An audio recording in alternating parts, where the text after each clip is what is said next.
Salut, c'est Rebecca. Aujourd'hui, j'ai vraiment envie de faire une chose, c'est de travailler à mon roman.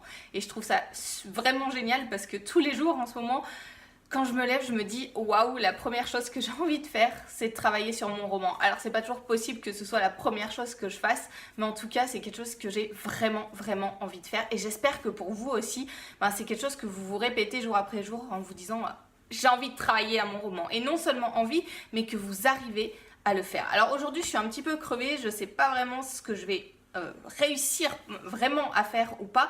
Ma fille m'a réveillée à 4h du matin, je me suis pas rendormie depuis. Et puis j'ai plein de choses à faire aussi, mais en tout cas c'est vraiment mon objectif de travailler sur ce roman.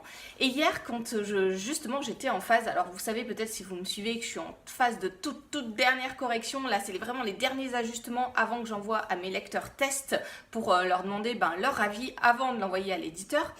Et quand j'étais en train hier de repasser tout ce roman sous mon correcteur orthographique, en plus c'est un peu la galère parce que j'ai le logiciel Antidote qui est vraiment top, mais qui ne marche pas chez moi avec Word, donc je suis obligée de faire des copier-coller, enfin bon bref, c'est un peu bizarre. En tout cas, je voulais absolument, avant d'envoyer à mes lecteurs, faire passer tout au correcteur orthographique, histoire que on n'ait pas au milieu des fautes toutes bêtes qui puissent leur sauter aux yeux et les empêcher de voir ce qui est vraiment important dans le roman. D'ailleurs, petite parenthèse à ce propos, ne vous laissez pas démolir si quelqu'un vous dit il y a une faute d'orthographe ici, il y a une note là. Je me suis rendu compte hier encore que malgré mes multiples relectures, malgré le correcteur déjà qu'il y a dans Word, etc., il y a encore des petites choses qui manquent. Et sur plus de 100 000 mots, c'est sûr et certain, il y aura des fautes d'orthographe dans votre roman. Il y en aura même peut-être qui resteront après l'édition. Il y a beau avoir une multitude de regards. Voilà, donc pas trop de panique, mais utiliser quand même des logiciels comme ça de correction, ça aide vraiment à rendre un manuscrit plus clair, parce que forcément si vous envoyez aux éditeurs avec des fautes toutes les 2 lignes, ça va être vraiment, c'est décourageant pour la lecture, on va mettre votre manuscrit de côté.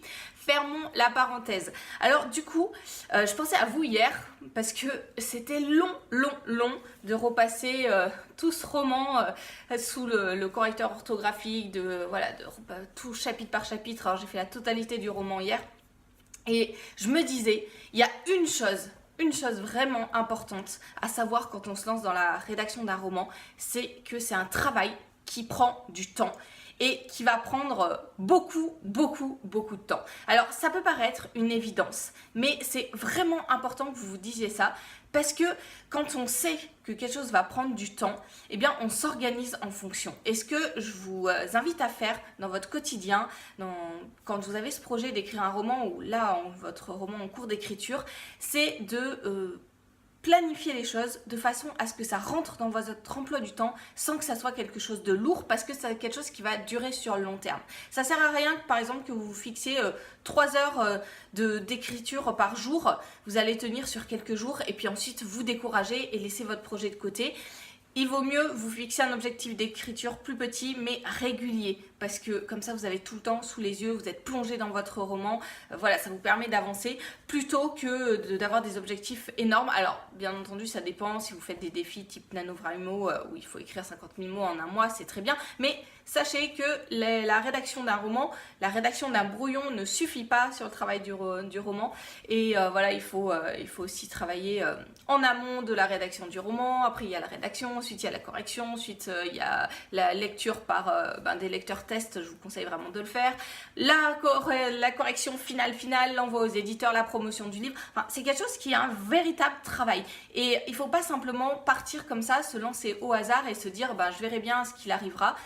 Vous pouvez le faire, mais ça risque de durer des années et des années, alors que si vous planifiez un peu les choses au niveau de votre emploi du temps, au niveau de la structure de votre roman, au niveau de vos objectifs, eh bien vous allez avoir un cadre qui va vous aider à avancer et à arriver au bout de votre projet dans un temps qui est raisonnable, qui va vous permettre de proposer votre livre à des lecteurs et puis ensuite de lancer d'autres projets, parce que je suis certaine que si vous avez envie d'écrire un roman, il y a quand même de grandes chances que vous ayez envie d'en écrire plusieurs. Donc pour faire ça, planifiez un petit peu à l'avance au niveau du livre, au niveau de votre emploi du temps, et c'est comme ça que vous allez réussir.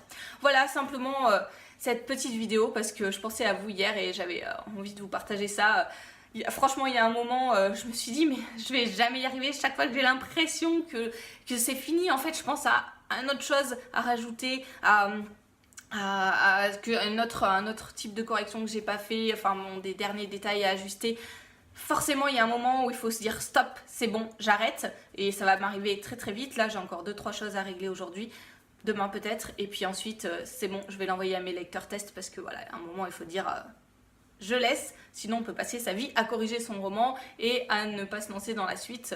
Moi, j'ai d'autres projets d'écriture ensuite. Donc voilà. Pour aller plus loin, vous pouvez télécharger ma formation gratuite si vous ne l'avez pas encore. Elle est sur les scènes, ça vous aidera à écrire des scènes passionnantes, à les structurer, à les corriger, à les améliorer. Et je vous laisse du coup cliquer sur la description, dans la description de cette vidéo. Je vous mets un lien. Vous aurez cette formation audio avec des fiches au format PDF pour vous aider aussi à construire vos scènes. Et puis je vous dis à bientôt pour d'autres vidéos.